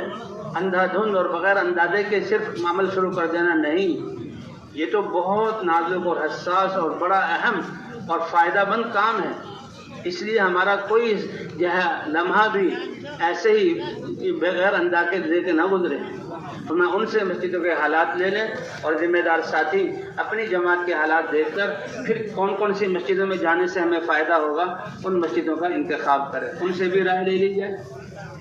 اور کہتے ہیں بہتر تو بات یہ ہے کہ جو پہلے کنارے کی مسجدیں ہیں ان مسجدوں میں پہلا کام کیا. فقراء اور مساکین کی مسجدیں ہیں جن مسجدوں میں آسانیوں والے اسباب، پنکھے، بجلی، گرم پانی چیزیں نہیں ہیں، وہاں سے ابتدا کی جائے، کیونکہ دین کی بات کو سننے والے اور نبیوں کا ساتھ دینے والے یہ وہی لوگ ہوتے ہیں جن کے پاس دنیا کے اسباب نہیں اور ان کے دل دنیا کے اسباب سے میں اٹکے ہوئے نہیں ہیں، صاف دل لوگ ہوتے ہیں۔ ان پر محنت کرتے ہوئے ہم نے ہر مسجد میں آنا ہے، اور بھائی مسجد میں جانے کا مقصد ایک تو 100% مسجد والوں سے، ہماری جو مسجد کے آس پاس رہنے والے ہیں ان سے ملاقات ہو جائے، اور دوسرے نقد چلے اور 3 چلے کی جماعت نکل جائے۔ اگر پہلے سے وہاں کام موجود ہے پھر تو یہ جماعت چلے اور 3 چلے کی نیت کرے اور پھر محنت کرے، نکلیں گی جماعت۔ اور اگر بھائی نیا کام ہے تو 3 دن کا سیرودے کے لیے نکالنا یہ بھی ایک اہم کام ہے، اور جہاں پہلے سے کام موجود ہے تو یہ سیرودہ تو ان کے اپنے مقامی کام کا حصہ ہے۔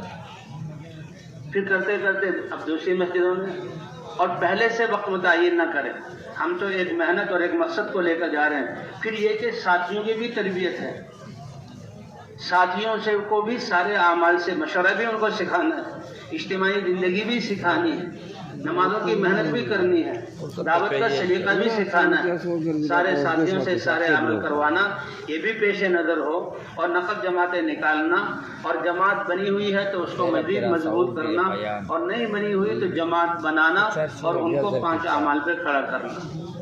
دن پہلے سے متعین نہ کریں، جماعت بڑی استعداد اور صفات والی ہے، ماشاءاللہ ایک ہی دن میں سارے تقاضے پورے ہو گئے تو بہت اچھی بات ہے، ورنہ دوسرا دن بھی لے لیا جائے، اور 3 دن سے زیادہ کوشش کی جائے کہ 3 دن میں سارے تقاضے پورے ہو جائیں۔ جماعت محنت کرے گی، راتوں کو دعا کرے گی، اللہ کی ذات سے امید ہے یہ تقاضے پورے ہو جائیں گے، پھر اگلی مسجد میں جایا جائے۔ تو جب مسجد میں داخل ہوں تو آداب کے ساتھ داخل ہوں۔ ہمارے ساتھ جو سامان ہے، اگر مسجد کے ساتھ کوئی حجرہ ہے وہ ہے ہی جماعتوں کے لیے، تو سامان خدمت کا بسترے وہاں رکھے جائیں اور اعمال مسجد میں